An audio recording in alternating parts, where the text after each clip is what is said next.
میرے لیے پہلے بہت مشکل ہے اس نظام کو لے کر کے چلنا. بڑا مشکل ہوتا ہے کسی کے آگے جا کے جھولی پھیلانا اور اس سے فنڈ مانگنا.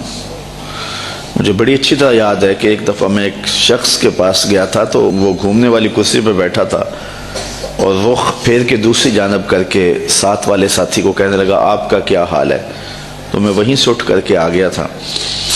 تو میں نے اپنے طلباء سے کہا تھا کہ بھوک کاٹ لو گے لیکن میں دوبارہ کسی کے پاس کسی کے گھر میں جا کے نہیں مانگنا ہے.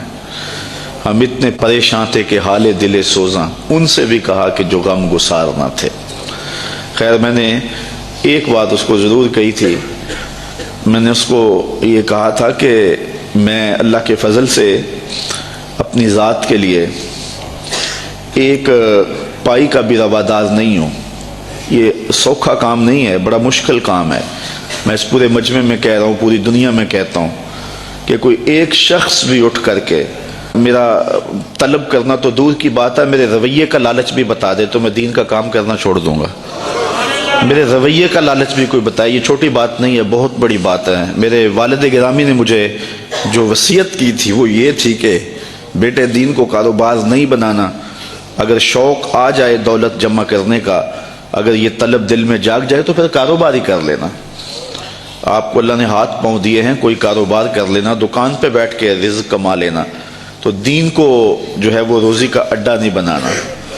تو اللہ کے فضل سے آپ نے میرے رویے سے بھی، میرے طرز زندگی سے بھی یہ بات نہیں دیکھی ہوگی. اور یہ بات کہنا بہت مشکل ہے جب علم کی بولیاں لگ رہی ہوں اور جب 50 ہزار روپے کے اندر تقریریں بک رہی ہوں تو ایک بندہ سویر سے لے کے شام تک کالا کالا رسول اللہ کا نغمہ لے کر کے گھومے تو یہ بہت بڑی سعادت ہے. تو میں تو اپنی ذات کے لیے بھی کبھی جو ہے وہ کوئی ہلکا اشارہ بھی کرنا مناسب نہیں سمجھتا ہوں. اور اللہ نے دل کو یہ استغنا کی دولت دی ہے تو میں نے اس کو جو ہے وہ ایک شعر بجوا دیا تھا. میں نے کہا میں بڑا غیرت مند شخص ہوں اور خوددار آدمی ہوں، لیکن میں ان بچوں کے لیے جھولی پھیلانے کے لیے آپ کے پاس آیا تھا. آپ نے جو رویہ میرے ساتھ رکھا، چلو وہ آپ کا انداز ہوگا اور آپ کا بھی شاید قصور نہیں ہے. آپ ایک آنکھ سے سب کو دیکھنے کے عادی ہوں گے. تو میں نے کہا تھا کہ میرے سوال کی عظمت تو دیکھ، میرے سوال کی عظمت تو دیکھ، خیرات نہ دے حسن طلب کی داد تو دے. میں نے کہا یہی دیکھتا کہ ایک شخص کس طرح تیرے پاس آیا ہے. خیر اللہ تعالیٰ جل شانہ کی بارگاہ میں ہم نے دعا مانگی تھی کہ مالک ہمیں کسی کا محتاج نہ کرنا. یہ سلسلہ جو آپ کے سامنے ہے انشاءاللہ یہ بہت جلد پایا تکمیل تک پہنچے گا. میرے عزیز نے بات کی، کوئی آج سے 4 ماہ قبل کی بات ہے کہ ایک پراپیگنڈا کے طور پہ پورے شہر میں یہ بات پھیلا دی گئی کہ یہ جگہ جو ہے یہ بیچ کے کھا گئے ہوئے ہیں. تو مجھے افضل کہنے لگا، میں جمعہ پڑھانے کے لیے ممبر کی جانب جا رہا تھا تو مجھے کہنے لگا کہ آج جمعے میں آپ نے وضاحت کرنی ہے کہ جگہ ہم نے نہیں بیچی ہے، یہ محض پراپیگنڈا ہے. تو میں نے اسے کہا کہ مجھے بتانے کی ضرورت نہیں ہے، حالات آئیں گے تو وقت خود بولے گا. تو یہ ہم کس کس کی صفائیاں دیتے پھرے، لوگ ہمیں گالیاں نہیں دیتے، لوگ کیا کچھ نہیں کہتے ہیں. تو جو کسی کے من میں ہے وہ کیا، کسی نے کہا نصیب اپنا اپنا مقام اپنا اپنا، کیے جاؤ میں خار و کام اپنا اپنا. اب تو لوگوں کا محبوب مشغلہ بن گیا ہے ہمیں چھیڑنا، ہمیں تکلیف دینا، ہمیں اذیت پہنچانا. یہ ایک آپ کے شہر میں ایک شخص آ کر کے بڑی لمبی زبان سے یہ بات کر کے گیا ہے کہ رضا ثاقب نے تو دین کی لوٹ سے لگا دی ہوئی ہے اور وہ دہائی دیتا پھرتا ہے کہ پانڈے کلی کرا لو، مفت تقریراں کروا لو. اس نے تو دین کے وقار کو مجروح کر دیا ہے. یہ دیکھو بت کہیں ہمیں کافر خدا کی مرضی.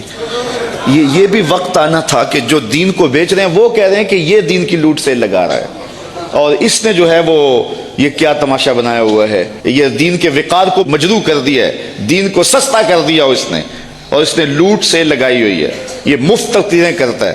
تو میں نے کہا صاحب میں کب مفت تقریریں کرتا ہوں، یہ تمہیں غلط فہمی ہے کہ میں مفت تقریریں کرتا ہوں.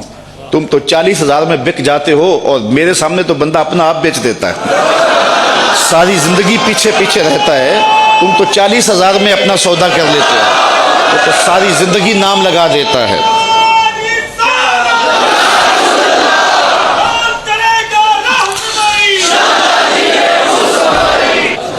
میں نے کہا تم تو 40,000 میں بکتے ہو لیکن لوگ جانیں بھی دے دیتے ہیں اور کہتے ہیں یہ ابھی بیانہ ہے، ابھی قیمت تو باقی ہے۔ تو میں نے کہا کون کہتا ہے کہ ہم مفت تقریریں کرتے ہیں؟ یہ سازش ہے کہ ہم مفت تقریریں کرتے ہیں۔ لوگ تو اپنی جان بھی وارنے کے لیے تیار ہیں۔ یہ رات بھی لوگ موجود تھے، عصر کے بعد بھی تھے، سحری کے دم بھی تھے۔ اس وقت آج بھی ابھی تک بیٹھے کون آتا ہے؟ کس کے پاس وقت ہے؟ کیا عمرے کے ٹکٹ رکھے جاتے ہیں کہ لوگ جمع ہو جائیں، کیسی کیسی سریلے آوازیں لگائی جاتی ہیں لوگ جمع ہوں؟ یہ میرے پاس کیا ہے؟ لفظ بھی ٹوٹے ہوئے، لہجہ بھی سلامت نہیں ہے، لیکن یہ طلبہ ہیں تو کھچے چلے آ رہے ہیں، کہاں کہاں سے آ رہے ہیں، محبت کرنے والے ہیں کہ سب کچھ نچھاور کر رہے ہیں۔ جو شخص آگے سے جواب نہ دے تو لوگ سمجھتے ہیں کہ اسی کو مارو اور اسی کی تذلیل کرو۔ اور دوسری بات یہ ہے کہ جب کام ہوتا ہے تو مخالفت بھی ہوتی ہے۔ یہ 108 بچے فارغ ہو رہے ہیں، اصل مخالفت تو اب شروع ہوگی۔ تو مجھے ایک صاحب ذمہ دار ہیں، بزرگ ہیں، تو وہ کہنے لگے کہ کچھ لوگوں کے کنایتم جو ہے وہ ذکر کرنے کے بعد کہ یہ سارے لوگ آپ کی مخالفت کرتے ہیں، آپ کا مقابلہ کر رہے ہیں۔ تو میں نے بڑے حیرت سے کہا میرا مقابلہ تو نہیں کر رہے۔ کہنے لگے نہیں تم بولے آدمی، تمہیں نہیں پتا، یہ تمہارا مقابلہ کر رہے ہیں۔ میں نے کہا صاحب میرا مقابلہ نہیں کر رہے۔ کہنے لگے نہیں تمہیں نہیں پتا، یہ تمہارا مقابلہ کر رہے ہیں، اور کھلے اور کچھ باتیں انہوں نے سنانی چاہیے۔ میں نے کہا کیسے مقابلہ کرتے ہیں؟ میں ایک مہینے میں 70 درس دیتا ہوں، اگر یہ 71 دے تو مقابلہ ہونا۔ میں 70 ایک مہینے میں اللہ کی توفیق سے درس دیتا ہوں، اگر یہ جو ہے وہ مقابلہ کریں تو 71 یا 72 دیں تو مقابلہ ہوگا۔ تو آج اللہ نے ہمیں توفیق دی ہے کہ 108 طلبہ فارغ ہوئے ہیں۔ اگر کوئی مقابلہ کرنا چاہے ہمارا تو ہمیں خوشی ہوگی کہ وہ 109 فارغ کرے۔ کاش کہ ایسے مقابلے کا ماحول پیدا ہو جائے۔ فاستبقوا الخیرات، اس مقابلے کی ترغیب تو رب نے بھی دلائی ہے۔ نیکی کے کاموں میں ایک دوسرے سے آگے بڑھنے کی کوشش کرو۔ کاش کہ اس طرح کے مقابلے کا ماحول پیدا ہو جائے تو یہ ہمارے لیے خوشی کی